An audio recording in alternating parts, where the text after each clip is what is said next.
The search bar contained at the top of every screen inside Email Blaster enables you to effectively search through the software. This is perfect if you're looking for a certain item. If we click in it and type our search phrase, for example, let's search for all subscribers called Ted.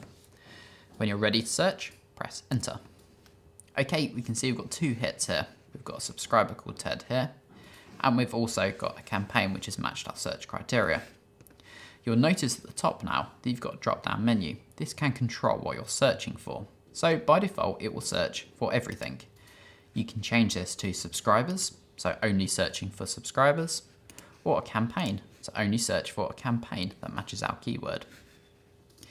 If you wish to search for a subscriber on a certain list, navigate to your mailing list section and click on the list that you wish to search.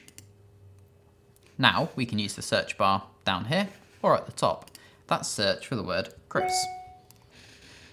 Let's search for the word Chris. Press enter when you're ready to search, and you can see that it's selected current list. So it's detected that you're viewing a list and will only search the list that's on screen. But again, you can change this using the drop-down menu. When you're finished with your search, click on the close button to reset it.